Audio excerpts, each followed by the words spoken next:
In my last episode, I said I already knew what my next episode was going to be. This is not the episode I was originally going to record. After I would say sudden and unexpected, but I mean, she was 96.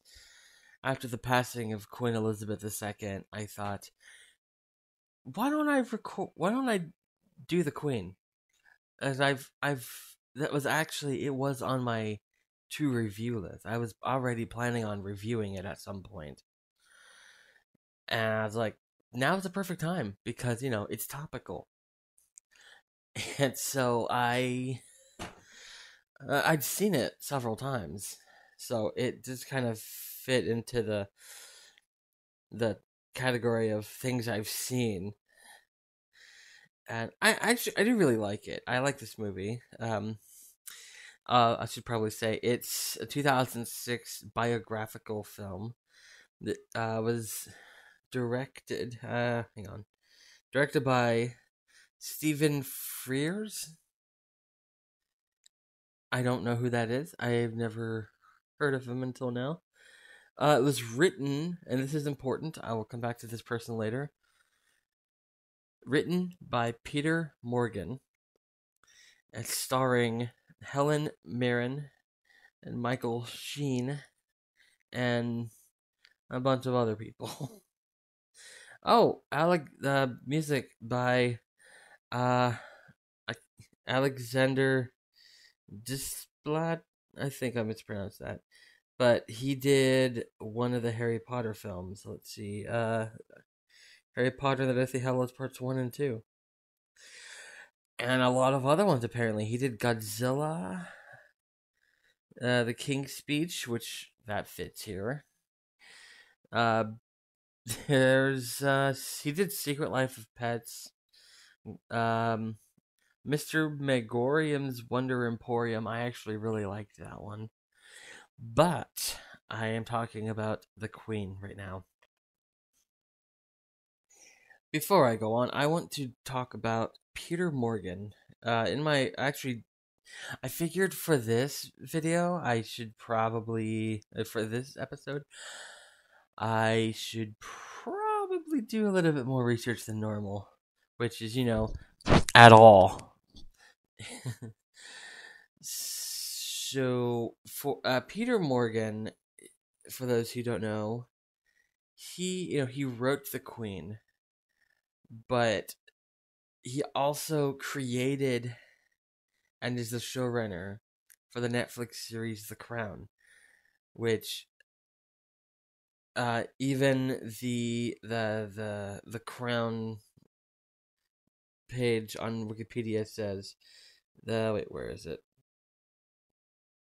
I don't see it. It said it was inspired by the Queen. And it linked to the original Peter Morgan but he, looking at his thing, he does this sort of thing all the time. He did, actually, technically, this is the second part of a trilogy, because Michael Sheen plays Tony Blair in The Queen, and it's his second film to play Tony Blair. Peter Morgan did a trilogy of films that they're technically not actually they're technically not a trilogy.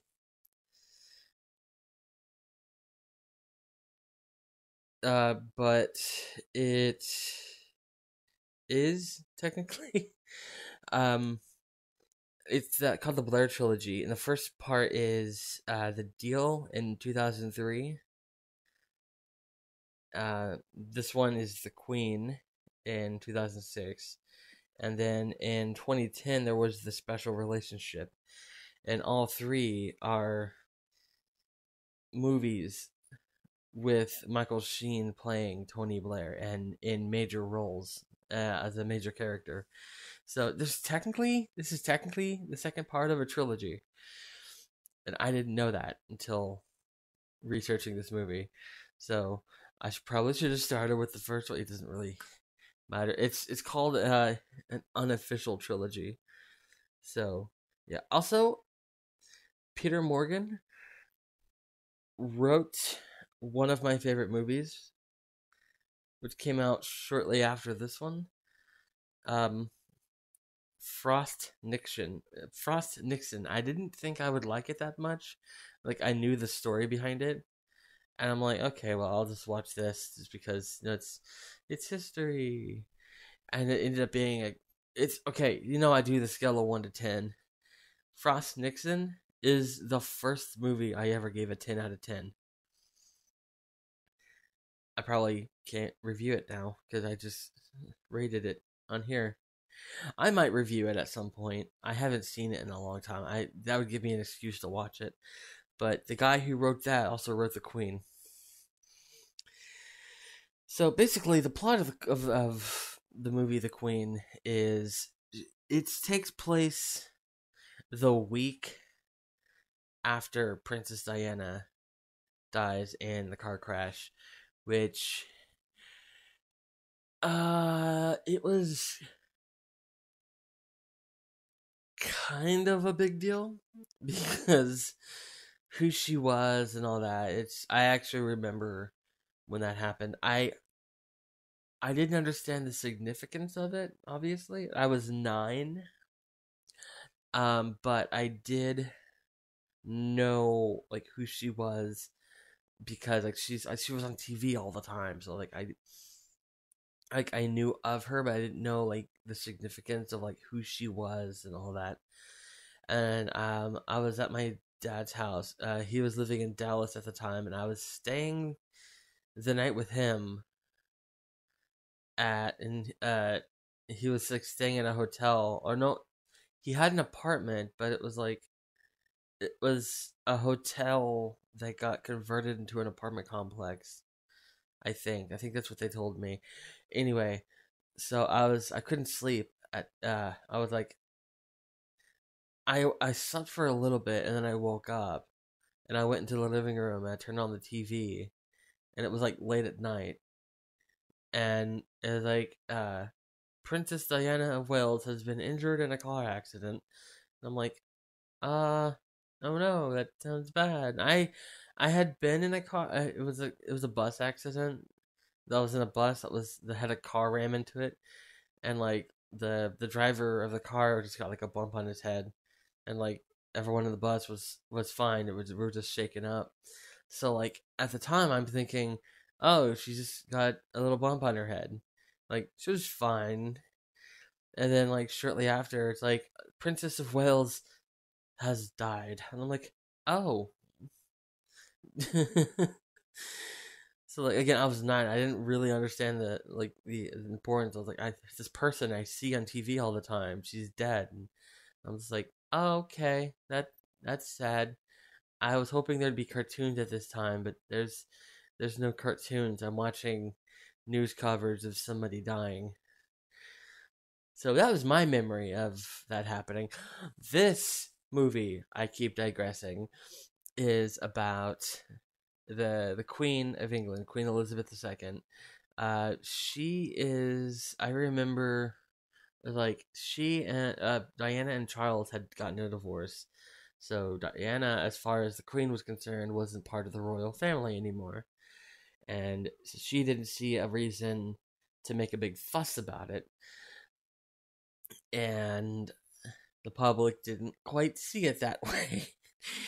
Because she's basically like directly associated with the royal family because of her marriage to Charles.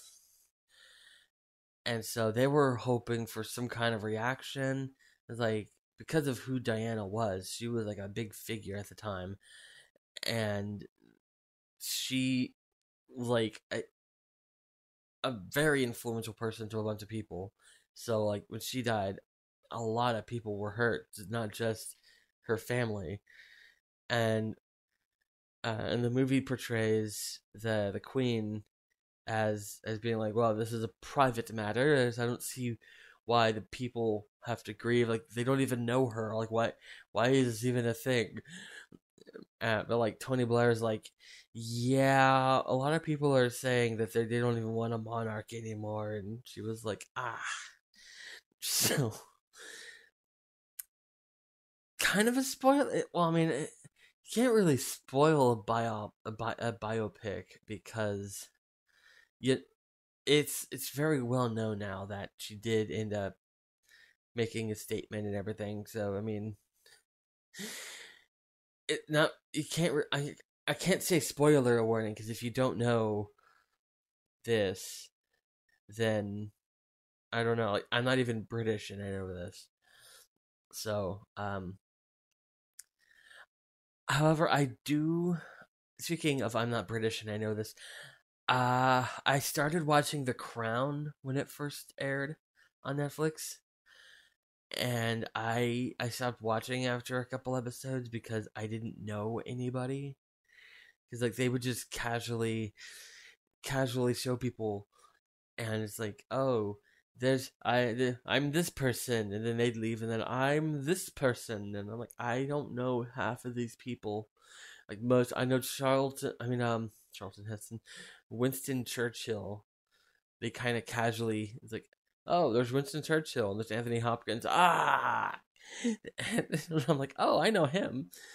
And so I have a bunch of friends in the UK, and they're like, "Oh yeah, if you were British, you would know every single person in this show."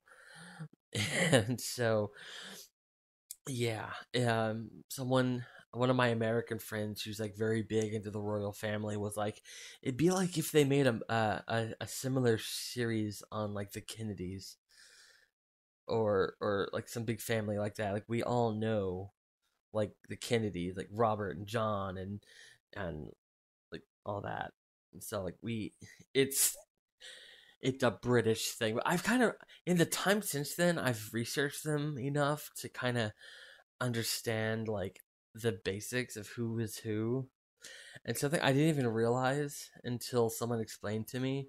The king and the king's speech is Queen Elizabeth's father. And that movie takes place like a few years before the show starts. And so it's like, oh, I never really made that connection. And yeah, like the royal family, like I know a lot of people don't like the royal family. Like, I like the royal family and to an extent. Like it's kind of like how I view the Kardashians. Like a lot of people are like, "Oh, I hate the Kardashians. They're just so rich, and they're rich for being rich, and they're famous for being famous." And like I just hate their influence. And it's like I don't mind them. They're kind of harmless. And um, I mean, they each like, especially like Kim because she's actually people just see her like, oh, she's famous for a sex tape. That's all she's known for. That's all she's good for. But like she's if you actually pay attention to like who she is and what she does, she is like studying to be a lawyer like her father, and she's actually helped exonerate innocent people from death row. Like she's saving lives, she's doing a lot of good in the world. And it was recently announced that Kim Kardashian is going to start a true crime podcast, and there were a bunch of people that are like, "Oh no, why did she have to get her grubby hands off of that? Like, oh, she's ruining this. Like let the real people do." Like, I would honestly listen to Kim Kardashian led true crime podcast because of who her father is and because of the things she's done. She's got more experience than just some rando that starts a true crime podcast. Not to say that a rando can't start a true crime podcast. Like most of the true crime podcasts I listen to, or are true crime podcasts I listen to, are a bunch of random nobodies who have no connection to the like it like the actual they just have an interest in it and want to tell stories, and there's nothing wrong with that. But I would like to hear like she's actually got some experience in the field and she wants to tell those stories. I would want to hear that. Why did I get on this subject? Oh yeah. because the Kardashians are the American royal family. I don't mind the royal family. um, and so when it was announced that the Queen had passed away, I wasn't like, oh no, and like bawling my eyes out. I was just like, I was kind of hoping she would make it to 100. It's like with Betty White, they're so close, just a little bit further, and yeah. So like, I was more upset about that. It's like it was bound to happen eventually. That's why at the beginning I was like, the sudden and unexpected passing of the Queen, dude. She was 96. It's like, who could have seen this coming? Yeah, I did notice that like by the end of the day there was a bunch of like high production tributes and memorials online. It's like, yeah, y'all have had this on standby for a while, haven't you? So, yeah. But I have seen a lot of backlash online.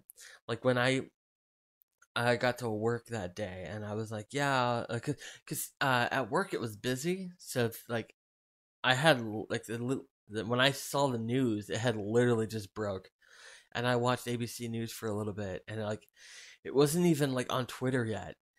It wasn't trending on Twitter. That's how new it was when I found out. And so at work it was busy. I got there, they were coming off the end of a rush, and I told my coworkers, I was like, yeah, Queen Elizabeth II just passed away. And you know their reaction? It was most of them were like, "Oh, thank God." And I was like, "What?" It's like, I don't care if you don't like her. Why are you celebrating the death of someone? Even when Bin Laden was killed, like there's a lot of people celebrating, and I get he wasn't like a really good person or like at all, but like yeah, like, he didn't even like stand trial. They just like, went in and took him out. So yeah. Imagine if like a team from over there came over here and took out someone they deemed to be a terrorist. They'd be like, "Oh, we're going to war," and it's like, well, they got justice the same way we did. There's no trial. I don't want to get political on this show, but yeah. So it is kind of weird. Like I keep seeing King Charles the Third, and I'm like, oh, who's that? Oh, Prince Charles. Yeah, King Charles now, King Charles the Third, and it's just weird. He he is the oldest person to be crowned a new monarch. At least in the UK. I don't know if it's in the history of the world, but I know in the UK he's the oldest that I saw on the thing. I think he's the oldest to ever be crowned. And uh not a lot of people like him for good reason too. I'm not really particularly a good fan of him because mostly because of the Diana thing. Like she tried to get away from him, and okay, I'm kind of convinced that the royal family did take her out. Um, I did an episode of the Digressor talking about conspiracy theories, and I covered this on there, but so I'll just go over it really quickly. Um, she was chased by the paparazzi, and she was traced into a tunnel, and the car crashed or was tampered with, or like the people that were there say that a motorcycle drove past the car, flashed a light, like a really bright light in the driver's face, causing him to wreck. That's what like a lot of the witnesses say. And again, I have to emphasize the paparazzi were following her. They saw the whole thing happen. And yet, where's all the footage? The photos, the video, even of like a mangled wreck or like them going into the tunnel. They were I see like they were like paid off or the footage collected or something, because then it would show like, oh, this is here's the motorcycle that flashed the thing. And I know some people that'll say, "Oh, it's distasteful to post this." We literally have footage of President Kennedy's head exploding. Don't tell me that it's like distasteful to show a car hitting a pillar. Yeah, like that. That would if I don't know. I feel like if there wasn't some kind of cover up, we would have those images. But then something else that after I posted that episode came to mind, and I forgot to post an update. What are the odds? She died. There's that famous interview, and it shows it in the Queen where she's like, um, she basically talks bad about the royal family, and she's like, oh yeah, like I feel my life's in danger or whatever she said. I don't remember what she said, but she's basically saying like there's a famous interview that she did, and she died not long after that. So I could just go on and on, but um, this movie did a good job at showing kind of what happened, but I'm not entirely sure how accurate it is because like I know like the Queen, she's known to have been um when you think of the Queen, it's like prim and proper, and people kind of make fun of that. But now that she's passed away, like this, a lot of people coming out saying, "Oh, actually, she was a very funny person, and she, everyone expects, all these, there's all these traditions that everyone around her is like trying to keep these traditions, and she's the one that breaks the traditions. It's like, oh, like you're not supposed to do this or that. And she does it. Uh, and like all the cameos she does, like she for the Olympics one year, she and Daniel Craig did the skit where she's like, she takes a helicopter to the Olympics and she like parachutes down, and it was funny. Like, and then she like those I saw a compilation earlier of some of her funniest moments, and she is a very funny person. And like she even did like, sure, I don't know when this was. I never saw Paddington. I know I'm a disgrace. I haven't seen any of the Paddington movies. I don't know if this was in the movie. I think it was made for the Jubilee though, because Paddington says like congratulations on the Jubilee. There's a clip I saw in that compilation of her and Paddington the bear having a meal together, and he's like, "Oh, I brought my sandwich. I have an emergency sandwich in my hat." And she's like, "Oh, I keep mine in my purse." And she pulls it out. She's like, "In case of emergencies." I say all of that to say that in the movie, she's like stone faced serious all the time. She never makes a joke. She's always talking about dignity. It's like, it's very dignified. It's sticking with the traditions. And I don't know, like, I didn't know her.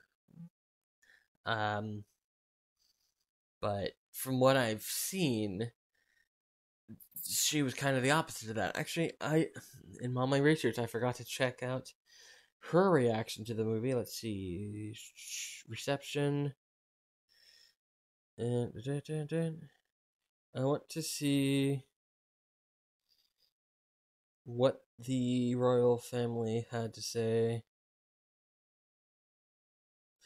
I don't see the royal. Wait.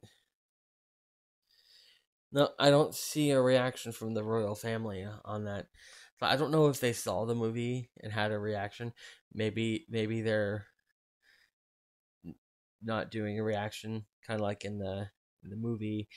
They don't want to respond to Princess Diana's death, so they're not going to respond to the movie because they're meta all of a sudden. Wait, I just realized something. Like at the time the movie came out, it felt like, oh, this is ancient history. It happened forever ago. But Princess Diana died in 1997, and this movie came out in 96. It This movie was made 9 years after the events. Like, that's wow. Like, you would expect them to make something like it, like now, like it's so far removed from the actual event. It would make sense for them to make a movie now, but no, they made it less than a decade after it happened. So yeah,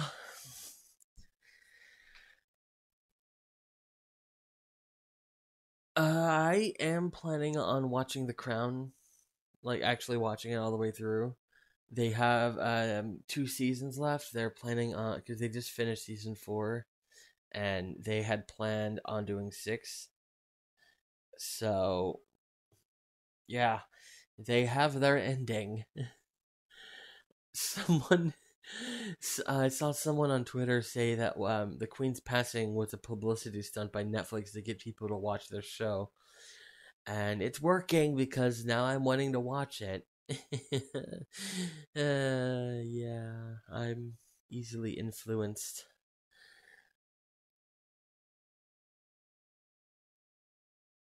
Let's see what I added something else. I saw there was a thing uh let's see. I had pulled up something else and I don't remember. I don't see it. Anyway, it doesn't matter. I said pretty much most of what I wanted to say. The Oh yeah, I forgot, because last time I forgot to rank the movie until after I was editing and I was doing the Homeward Bound episode. I forgot to rank the episode and I was like editing the audio and I got to the end and I was like, "Oh, I forgot to rank that, didn't I?" So just like I recorded like a quick 2 second. Oh, I forgot to review it. It's this. So as much as I like this movie, I'm gonna have to give it a 6 out of 10 because I don't know why. For some reason, I remember it being more exciting than it actually is. Because most of it is like the Queen sitting around the house watching news, and then Tony Blair calls and is like, "Yeah, the public doesn't like you. The public, you should probably respond." Like, what is it? Why is the whatever? Yeah, I can't spoke. But yeah, that feels like that's the majority of the movie. Um, like other things happen, but like for the most part, that's what the movie is. And so I give it a 6 out of 10. It is currently streaming on HBO Max, which is a little weird considering that it's the inspiration for The Crown. You would think it would be on Netflix, but it is not.